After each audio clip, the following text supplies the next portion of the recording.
Olá, você vai assistir agora uma mensagem que pode transformar a sua vida.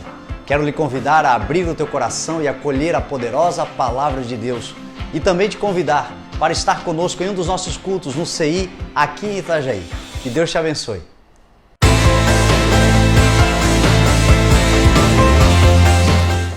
Efésios 4, verso 3, diz assim a palavra: façam todo o esforço para conservar a unidade do Espírito pelo vínculo da paz.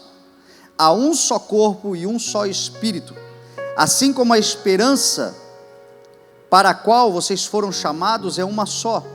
Há um só Senhor, uma só fé, um só batismo, um só Deus e Pai de todos, que é sobre todos, por meio de todos e em todos. Amém? Pai, nós te damos louvor, Senhor, e graças pela Tua palavra, e te pedimos que o Senhor nos dê uma porção da Tua palavra nesta manhã, que nos oriente como Tua igreja, este culto tão importante, que sempre é um marco, como uma palavra de destino para a Tua igreja, neste mês que está encerrando um ano, nesse período onde nós começamos a refletir e a planejar um próximo ciclo de vida. Nós pedimos, Senhor, que seja sempre e somente orientado pela luz da Tua palavra. Então nos dá, Senhor, uma porção especial, é o que pedimos em nome de Jesus. Amém, graças a Deus. Amém? Eu quero pedir ao Senhor fluência e pedagogia, didaquê, para poder compartilhar com você o ensino que o Senhor está ministrando ao meu coração e transferir esta responsabilidade que é nossa como igreja do Senhor, para que você absorva aquela que é a sua parte e você entenda o quão importante você é e como você faz parte então desse novo período. Para poder te explicar melhor, eu preciso contar um testemunho que muitos aqui sabem, outros vão ouvir pela primeira vez, mas é importante relembrá-los ou esclarecer. Com 15 anos de idade, eu me desviei do caminho do Senhor. Sou nascido num lar cristão, filho de um pastor. Meu pai já partiu para a eternidade, mas eu digo sou porque no Senhor aqueles que morreram estão com Ele. No Senhor não é Deus de mortos, mas de vivos. Então Ele está na eternidade com o Senhor, está na glória do Senhor, esperando o grande dia da ressurreição. Mas foi um pai dedicado como pai e um grande missionário, um pastor dedicado ao reino de Deus, com um projeto poderoso que o Senhor colocou na sua mão. E eu me desviei aos 15 anos de idade.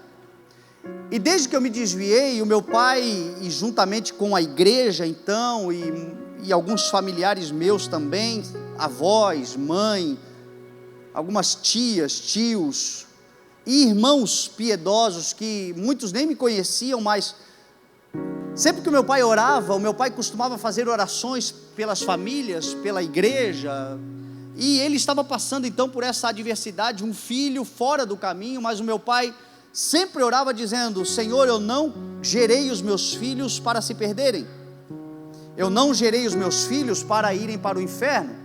Quem lembra do meu pai, das orações que ele fazia, sabe que muitas vezes ele orou dessa forma, e esta é uma verdade que você precisa absorver, porque eu faço questão de contar o testemunho que é talvez te explicar algumas coisas que você esteja atravessando e também te fazer entender ao que você pertence e a complexidade daquilo que você faz parte. Talvez você ore por pessoas que estejam perdidas nesse momento. Deixa eu dizer uma coisa para você: talvez o teu filho, aquele que você intercede, a tua filha, ou um amigo, ou um ente querido, talvez ele consiga fugir dos teus olhos, talvez ele consiga fugir da tua casa, talvez ele consiga fugir dos teus conselhos, mas ele ou ela jamais conseguirá fugir da tua oração. Creia no Senhor e ore pelos teus, e a tua casa será salva para a glória do nome do Senhor, pois é uma promessa do Senhor. Não desista de orar. Ore quando você não está vendo nada, ore contra toda esperança, em esperança creia, porque o Senhor certamente cuidará dos seus e trará no momento certo. Aos 15 anos de idade, então eu me desviei por uma rebeldia, uma confluência de alguns fatores, e entre eles a rebeldia, uma rebeldia adolescente, uma rebeldia humana, uma rebeldia que eu não posso transferir para ninguém, uma rebeldia que não é culpa de ninguém, é pecado particular, é pecado pessoal, é pecado que deve ser assumido. Porque o que é a rebeldia? A rebeldia é se insurgir contra a autoridade, rebeldia é se insurgir contra o conhecimento, e rebeldia é se insurgir contra aquilo que você conhece, e eu não posso transferir, porque como eu disse para você, eu nasci num lar cristão, eu conheço o Evangelho, eu conhecia a palavra antes de me desviar. Eu me lembro dos tempos de cultinhos da criança, onde a minha avó era a principal professora, quantas e quantas vezes ela ministrou, eu sabia quem era Cristo, eu conhecia a verdade, eu conhecia a palavra, mas eu me rebeliei contra a palavra. E aqueles que se rebelam precisam se arrepender, precisam reconhecer o seu pecado, precisam voltar para a direção da palavra e a submissão ao Evangelho. Só como eu disse para você, foi uma confluência, havia já essa rebeldia dentro de mim, mas havia também um espírito muito legalista e religioso da época, havia também uma falta de tato de algumas pessoas que estavam próximas. Então esta junção de fatores gerou um coquetel molotov, que aos 15 anos de idade explodiu. E aos 15 anos de idade, então no meu aniversário, nós íamos para a praia, todos os anos, nós tínhamos uma casa de praia em Bombas, e naquela época nós íamos para a praia assim que acabava as aulas, e passávamos então o verão inteiro na praia, voltávamos só quando a aula recomeçava, ficávamos de dezembro a fevereiro na praia em Bombas. E naquele ano, nasci dia 2 de fevereiro, no dia do meu aniversário, atrás da minha casa tinha uma choperia, e eu fui naquela choperia e eu tomei o primeiro porre da minha vida. E junto com aquele porre, eu caí. E aquela queda levou 14 anos e 7 meses para eu me levantar. Porque naquele dia, eu me desviei do caminho, e naquele dia em diante, então eu comecei a vida de festas, de baladas, de outros pensamentos e outros desejos, e por 14 anos e 7 meses, o primeiro porre que eu tomei aos 15 anos de idade, 14 anos e 7 meses depois, em outubro de 2010, eu tomei o meu último porre. O primeiro porre me derrubou. Depois do último porre, o Senhor me levantou. Porque aonde abundou o pecado, tem que transbordar a graça do Senhor. E eu estava lá na Galileia, no mar da Galileia, um dia depois, de ressaca, num passeio num barco, cansado, eu olhei para os céus e disse: Senhor, eu sou o que sou e não gosto de ser o que sou, estou cansado de ser o que sou, e se for possível, Senhor, me perdoa, e se tiver jeito para mim, eu estou aqui, e eu quero que a minha vida seja transformada. Naquele dia eu fui visitado pelo Espírito Santo, fui batizado com o Espírito Santo, e nunca mais fui o mesmo. Eu bebi a melhor dose que alguém pode beber, a dose da água da vida. Vim de lá, vivendo um novo tempo interior, mas sem nenhuma presunção, pretensão ministerial, pelo contrário, rejeição. Não fazia ideia e não queria, mas o Senhor começou a trabalhar. 6 meses depois o pai faleceu. E quando o pai faleceu, então veio uma chamada do Senhor para que eu começasse a exercer aquilo que eu já ouvia desde antes dos 15 anos, mas eu não queria ouvir. E aqui deixa de ter a ver somente comigo e começa a ter a ver com você também. Porque quando o Senhor me chamou para começar a exercer o ministério, a chamada pastoral, pregar o Evangelho, dedicar a minha vida ao sacerdócio, o Senhor começou a me conectar com uma igreja piedosa, amorosa, de gente que esperava ver também o Senhor transformando histórias. Porque durante o período que eu fiquei lá no mundo, eu encontrei 2 tipos de pessoas. eu encontrei pessoas que eram aprisionadas porque não conheceram a verdade, não sabem quem Cristo é e o poder que o nome de Jesus tem, e encontrei um grupo de pessoas decepcionadas, rebeladas, entristecidas, feridas com a igreja. Só foi esses dois tipos de pessoas que eu encontrei: gente que é o que é porque não sabe da verdade, e gente que está teimando em ser o que não foi chamado para ser porque se decepcionou com homens, se decepcionou consigo mesmo.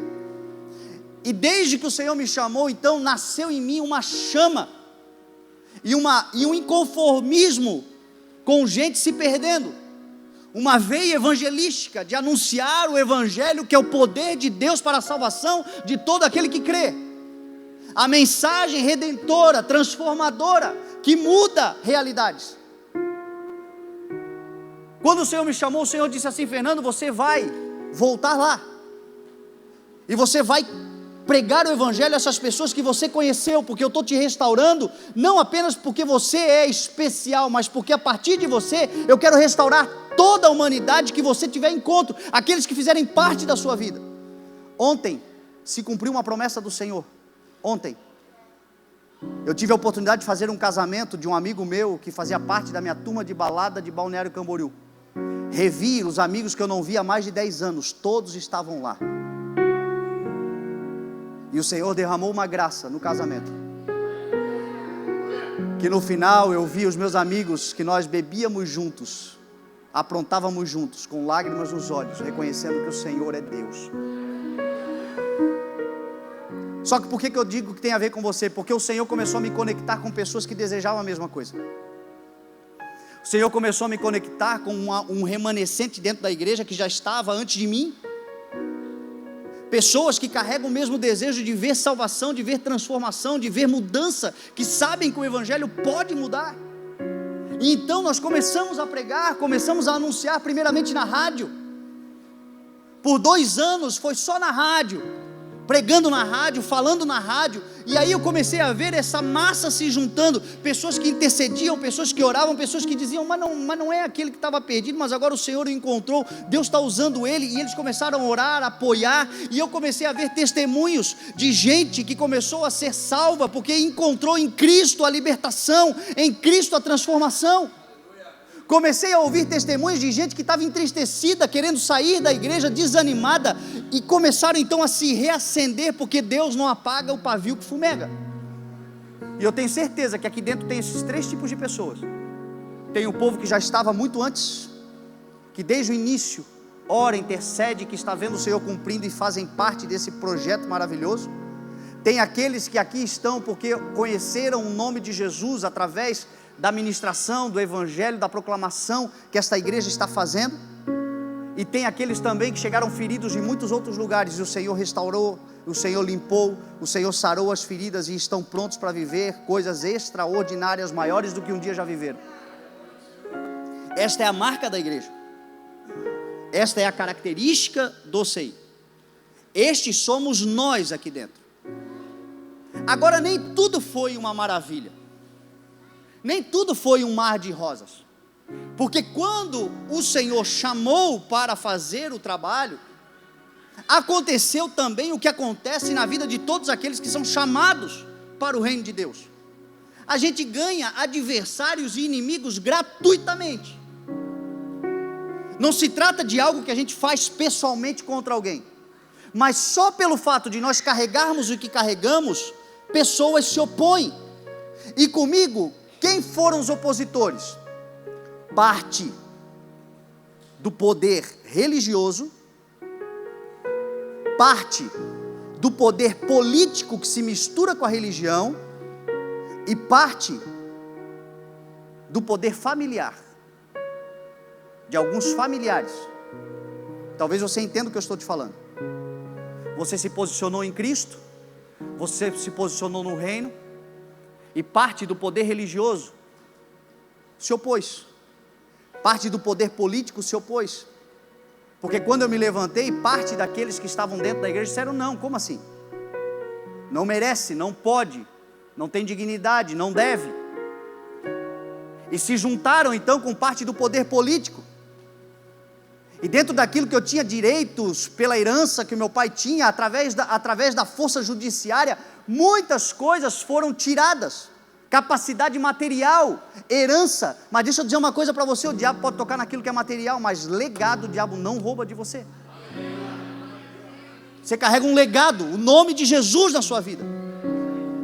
E parte do poder familiar, de familiares que não compreenderam o que o Senhor estava falando. E isto não é uma exclusividade sua, pelo contrário, isso aconteceu com Jesus em Marcos 3. Jesus, quando começou a pregar em Marcos 3, diz a palavra que os fariseus, poder religioso, e os herodianos, poder político, se juntaram para impedir Jesus de fazer o que ele estava fazendo. Diz a palavra que os mestres da lei, poder religioso, e alguns familiares de Jesus tentaram interditá-lo, dizendo: ele está fora de si, os seus irmãos não criam nele. Diz o texto que certa vez Jesus estava cercado por uma multidão, e a sua mãe e os seus irmãos chegaram, e ficaram do lado de fora, e mandaram avisar que eles estavam lá. E aí alguém foi avisar: a tua mãe e os teus irmãos estão lá fora. E Jesus olhou para aqueles que estavam do lado dele e disse assim: quem é a minha mãe e quem são os meus irmãos? E aí ele declarou: aqueles que fazem a vontade de Deus,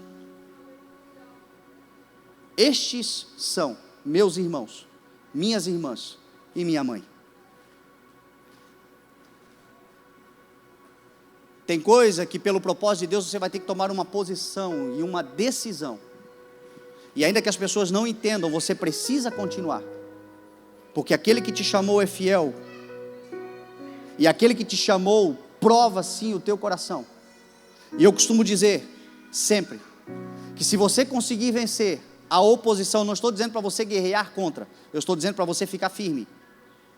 Se você vencer a oposição, muitas vezes é o teu marido que não está entendendo o que Deus está fazendo, é a tua mulher que não está entendendo ainda o que Deus está fazendo, são os teus filhos que ainda não estão entendendo o que Deus está fazendo, são alguns familiares que ainda não estão entendendo, eles não estão entendendo. Você parece que está fora de si, parece que o que você está falando é loucura, parece que o que você está anunciando agora é fora de razão, é fora de contexto. Apenas permaneça fiel naquilo que o Senhor deu para você fazer. Não negocie. Foi o que Jesus falou. Agora, Jesus fala algo nesse dia, quando ele é questionado. Ele fala algo no texto de Mateus 12, revela o que Jesus falou, e é aqui que eu creio que é o cerne da mensagem. Jesus falou assim: aquele que não está comigo, está contra mim, e aquele que comigo não ajunta, espalha. Isso é muito sério, gente, porque às vezes as pessoas não estão contra você. Às vezes as pessoas não se levantam contra você propriamente, não levantam uma bandeira de guerra, elas simplesmente não estão. Você está, mas elas não estão. Elas não falam mal, mas não estão. Muitas vezes elas não estão atrapalhando o teu trabalho, elas não estão pegando o que você ajuntou e espalhando propriamente, mas o simples fato de não ajuntar já é espalhar. O simples fato de não participar, não fazer nada, é beneficiar o adversário. Foi por isso que Martin Luther King disse aquela célebre frase: eu não tenho medo dos maus, mas o silêncio dos bons diante dos maus. O problema do mundo não são os maus, o problema do mundo não é o mal em si, mas é a ausência do bem. A Bíblia diz que o bem vence o mal. A Bíblia diz que a luz se sobrepõe sobre as trevas, e as trevas, elas sequer existem. As trevas é a ausência da luz, e é o que Jesus está dizendo aqui: aquele que não está comigo está contra, e aquele que não ajunta, espalha. Talvez seja a mesma referência que Jesus fez lá em uma das cartas ao Apocalipse, quando ele falou o morno. Sabe o que é o morno? O morno é aquele que dá ânsia de vômito em Cristo. Melhor que fosse frio. Quem talvez se arrependa, mude. Agora o morno é aquele que já está convencido, ele já conhece, mas ele não exerce, ele não participa. E dentro da igreja do Senhor, nesses anos, eu vi muito disso. Infelizmente eu vi muito disso. Isso entristece o meu coração. E agora nós estamos indo por um tempo novo, e eu sinto do Senhor de falar novamente, para que se desperte uma igreja que está junto, uma igreja que ajunte, não apenas uma igreja que fica vendo. Às vezes a gente se vê isso nas coisas simples. Está acontecendo uma coisa na igreja, um monte de gente trabalhando, e um povo assim, ó, de braço cruzado, vendo o irmão passando trabalho, não está com ele, vendo o irmão ajuntar, não está junto. Jesus está dizendo o seguinte: está espalhando. É tempo de uma unidade, é tempo de um ajuntamento, é tempo de cada um pegar o seu arado e começarmos a trabalhar por algo que é maior do que todos nós, o reino de Deus nessa terra. Estarmos juntos, estarmos trabalhando, estarmos ocupados. Jesus contou uma parábola de trabalhadores da vinha, que parte chegou 6 horas da manhã, parte chegou 9 horas da manhã, parte chegou meio-dia, uma outra parte no metade da tarde, e uma parte no final do dia, que o dono da vinha passa por ele e diz assim: o que vocês estão fazendo aqui desocupados? Ninguém nos chamou. Então vão trabalhar, trabalhadores da última hora, gente que não fica desocupada, gente que vai para a vinha, gente que vai colher, gente que vai semear, gente que tem trabalho. O Senhor não chamou a igreja para ficar estagnada, o Senhor chamou a igreja para dedicar. Grande é o trabalho. O Senhor disse: orem para que o Senhor envie trabalhadores para a sua vinha.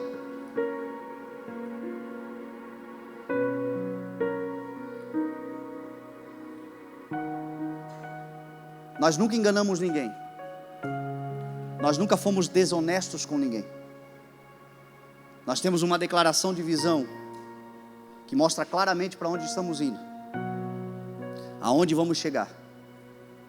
O Senhor já cumpriu muita coisa que está ali, que há 5 anos atrás era só sonho, e hoje já é realidade.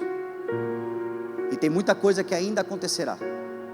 E as coisas que já aconteceram por conta de um povo que se junta para trabalhar, de um povo que se junta para fazer. E aquilo que ainda vai acontecer através desse povo, que nesses dias estão com Jesus. Estar com Jesus é caminhar com Jesus, é negar-se a si mesmo, tomar a sua cruz e seguir ao Mestre. Estar com Jesus é pegar o arado e trabalhar, é dedicar ao Senhor. E aí, como é então que a gente trabalha? Como é então que a gente vai fazer? Porque o Senhor prometeu para esta igreja multidões. O Senhor prometeu para esta igreja milhares de irmãos. Eu já vi até crítica nos últimos dias que nós estamos indo para um lugar maior. Para que um lugar maior? Da onde é que vem essas críticas? De parte do poder religioso, que se levanta contra o que Deus estabeleceu. Quando há uma honestidade clara na primeira frase da nossa missão e visão de igreja: ser uma igreja com milhares de irmãos que amarão o Senhor. Como seremos milhares se aqui não cabe nem 1000? Não é megalomania, é promessa do Senhor. O Senhor vai nos dar milhares de irmãos em nome de Jesus. Nós carregamos a palavra de Atos. Diz a palavra que número cada vez maior dos que criam, homens e mulheres, eram acrescentados ao Senhor naquela igreja. Homens traziam macas e doentes, de modo que colocavam nas ruas, e até a sombra de Pedro se projetava sobre eles, e afluíam, diz a palavra, multidões vindas de em torno de Jerusalém. Não era só Jerusalém, não será só Itajaí, em torno da nossa cidade também será alcançado, o evangelho também chegará, e diz a palavra que todos eram curados. Jesus era cercado de uma multidão. Jesus tinha os seus discípulos, Jesus tinha do lado dele lunáticos, endemoniados, prostitutas, publicanos, pecadores, gente que ninguém queria estar. A igreja de Cristo crescia. Diz a palavra em Atos 19 que Paulo fazia milagres extraordinários. Deus fazia através de Paulo milagres extraordinários, de modo que até os lençóis e aventais deles eram distribuídos e as pessoas eram curadas. Eu quero declarar em nome de Jesus, no CI também afluirão multidões. Para ver prédio? Não. Para receber do poder de Deus que cura todos. Para serem transformados aonde o Senhor nos estabeleceu. É promessa do Senhor. É uma palavra de Deus para todos nós. Agora isso vai acontecer como? Se nós nos tornarmos essa igreja. Todos nós. Durante 5 anos eu preguei aqui nesse lugar. Que este é um tempo de preparação para aquilo que Deus ainda vai fazer. Quem está conosco nesses anos já ouviu eu falar muitas vezes. Preparem-se, porque este é um tempo onde o Senhor está forjando a igreja que ainda seremos. A palmeira está de pé. É tempo de fruto. É tempo de florescer. É tempo do dono da vinha caminhar no meio da vinha e procurar fruto. E eu quero declarar em nome de Jesus, Ele encontrará o fruto do Espírito em cada um de nós. E uma igreja avançando gloriosa e triunfante. Por um tempo onde nada menos do que a cidade de Itajaí será alcançada para a glória do Senhor. Meu irmão, deixa eu falar uma coisa para você. Se nós entendermos direitinho o que o Senhor quer fazer, os templos não comportarão. Porque o que o Senhor quer fazer, os templos não comportarão. Todas as igrejas da nossa cidade serão cheias. Todas as igrejas da nossa cidade serão alvos, serão lugares onde as pessoas se encontrarão. E nós vamos ter que ir para a rua, porque os templos não comportarão. Como é que a gente faz isso? Ouvindo o que Paulo fala aos Efésios. Façam todo o esforço para manterem a unidade do Espírito pelo vínculo da paz. É simples. Não é pouco esforço, não é muito esforço, é todo. Parece que eu estou vendo Jesus quando foi perguntado qual é o maior mandamento. Amarás o Senhor o teu Deus de todo o teu coração, de toda a tua alma, de todo o teu entendimento e de todas as tuas forças. É tempo de integridade. Quem pode repetir a palavra? Integridade. Integridade é a qualidade daquele que está inteiro. Por que não é pouco esforço? Porque não é mais tempo de crente domingueiro. Não é mais tempo de crente quinzenal. Não é mais tempo de sermos os crentes que vêm uma vez por semana na igreja e senta e recebe uma palavra e aquilo ali não só alegra um pouco a alma, mas na primeira tribulação, na primeira perseguição, nos primeiros problemas, já não tem mais nada da palavra dentro de si, e aí vive um dependente da palavra de domingo. É o pouco esforço. Como também não é mais tempo do crente de muito esforço. Quem é o crente de muito esforço?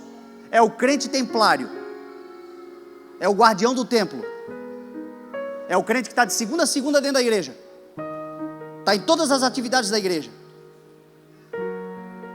O crente esforçado, mas não tem eficácia nenhuma no mundo, não muda a vida de ninguém lá fora. Porque também não é tempo de legalismo, de ativismo religioso, não é tempo de esfriamento, não é tempo de legalismo, é tempo de totalidade, é tempo de crente sendo crente na faculdade, crente sendo crente no trabalho, crente sendo crente na sociedade, crente sendo crente na família. Ah, mas eu gosto de boteco, então seja crente no boteco.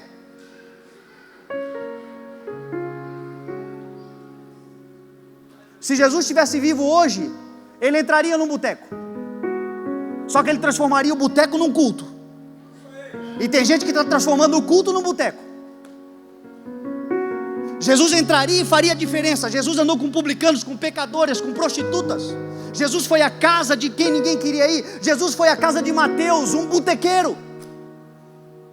E na casa de Mateus todos deram glória a Deus, porque a palavra do Senhor fala que aquele que afirma estar em Cristo deve andar como Cristo andou. Que se levante uma igreja que ande no mundo como Cristo andou, uma igreja na integralidade, uma igreja que é a semelhança de Cristo. Esta é a igreja que vai mudar a história dessa cidade. Eu quero declarar em nome de Jesus, essa igreja está diante de mim. Nós vamos mudar a história desta cidade em nome de Jesus. A tua empresa vai mudar a história dessa cidade, a tua família vai mudar a história dessa cidade, você na faculdade vai mudar a história da tua faculdade. porque é tempo da integralidade. Façam todo o esforço para manter a unidade pelo vínculo da paz. Essa paz é o eirene, é o estado de tranquilidade nacional. Esse é o significado da palavra. Harmonia, convergência, ausência de devastação causada por causa da guerra. A paz de Deus, que excede todo entendimento, guardará a nossa mente, guardará o nosso coração, guardará a nossa vida, e será um instrumento de transformação da nossa cidade, em nome de Jesus. A começar por nós, a começar pela nossa família. A unidade do Espírito pelo vínculo da paz. Como é que tudo acontece? Pela unidade do Espírito. O que é unidade? Unidade é aquilo que não pode ser dividido. Unidade é diferente de união. União é legal, é bacana, porque união tem a ver com o mesmo propósito, tem a ver com gente querendo ir para o mesmo lugar. Mas quando você olha assim de bem, quando você olha de perto, tem muita diferença ainda. Tem pensamentos próprios, tem interesses particulares. Isso é união.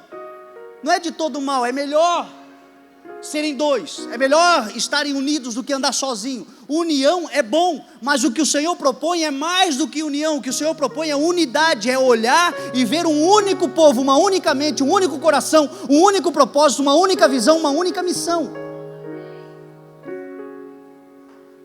É tempo de se levantar uma igreja integral. De que jeito, pastor? Andando com a Bíblia debaixo do braço? Não, andando com a Bíblia dentro do coração. Com a palavra de Deus como âncora da sua vida, guardada no coração, para não errarmos e sermos agentes de transformação na nossa cidade. Como? Pela unidade. O Senhor olhando do alto, como disse Paulo aos Efésios no capítulo 5, Cristo é o cabeça da igreja, que é o seu corpo, do qual Ele é o Salvador. Não são os seus corpos, é o seu corpo.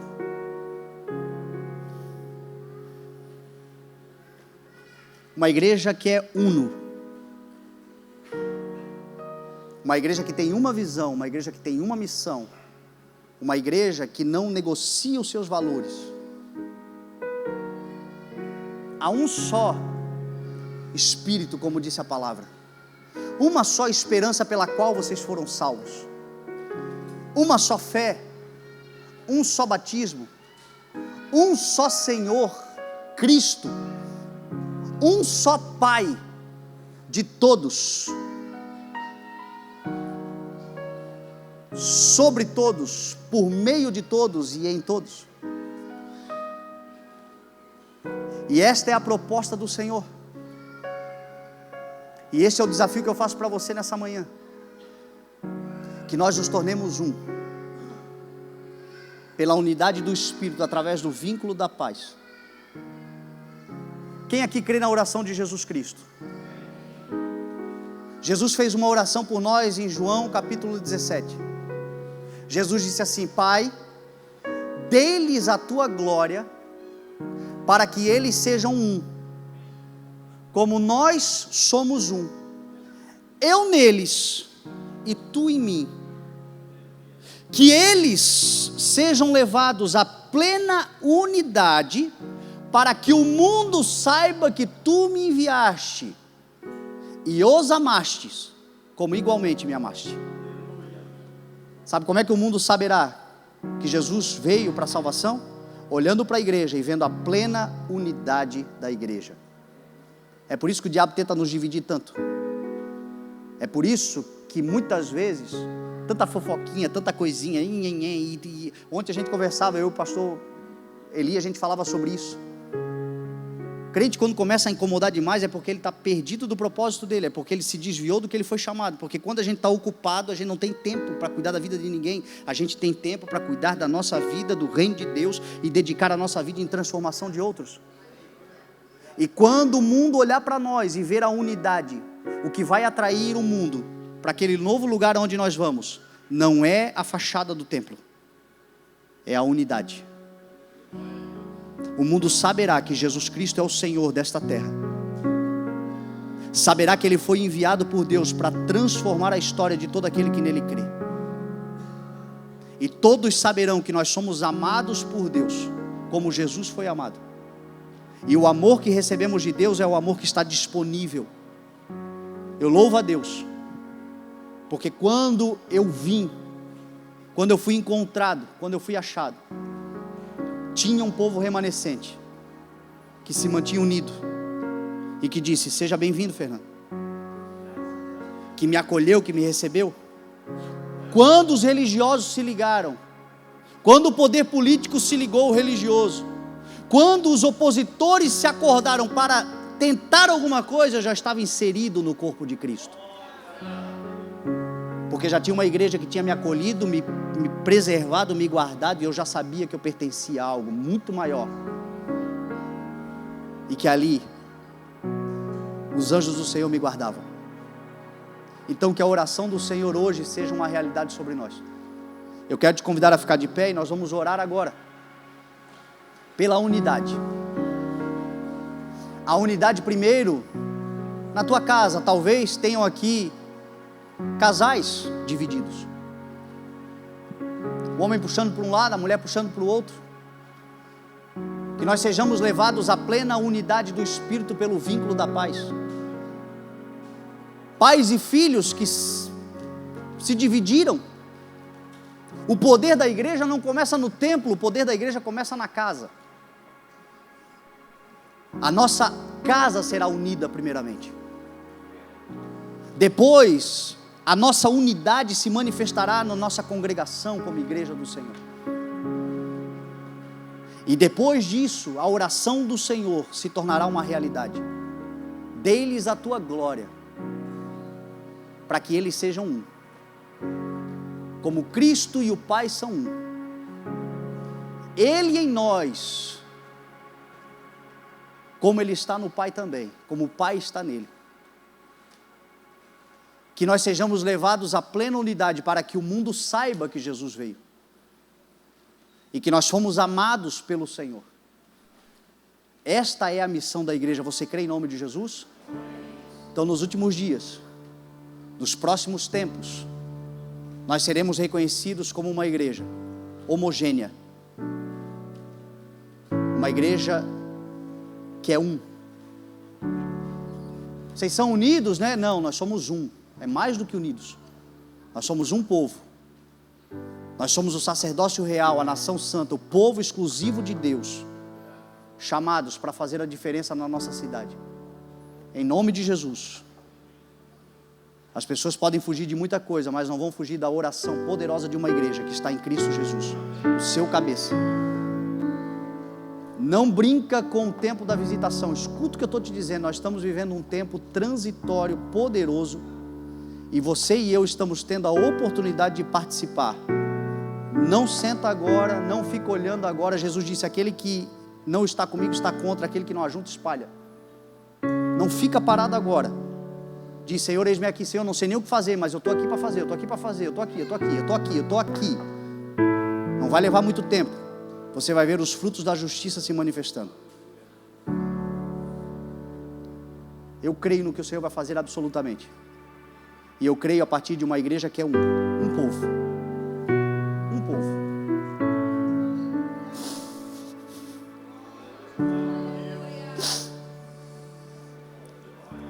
Me veio no coração agora uma lembrança.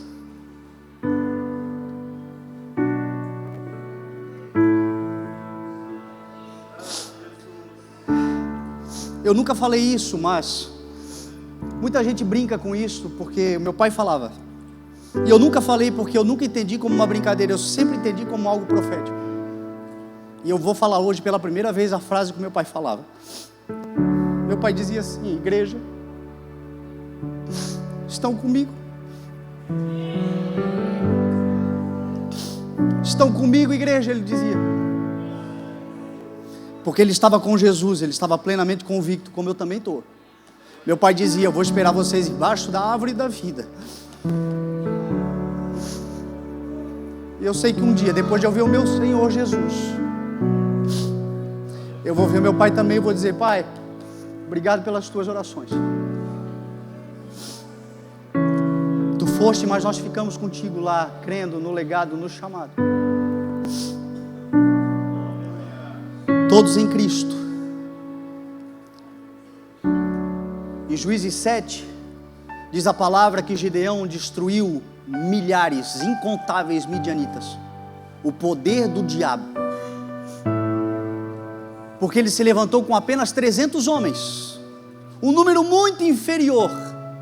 Só que diz a palavra que aqueles 300 homens, segurando uma trombeta, segurando uma tocha, gritaram: a espada, pelo Senhor e por Gideão. Um só povo. E diz a palavra que quando todas as trombetas soaram, as 300 trombetas soaram, os midianitas se puseram em confusão. E quando eles chegaram, eles não precisaram lutar, porque eles já tinham se autodestruído. Porque as 300 trombetas soaram. Porque não eram 300 homens, era um exército. Era um povo. Os 300 eram um. Todos unidos no Senhor e uns pelos outros. Você crê em nome de Jesus? Então nós vamos orar.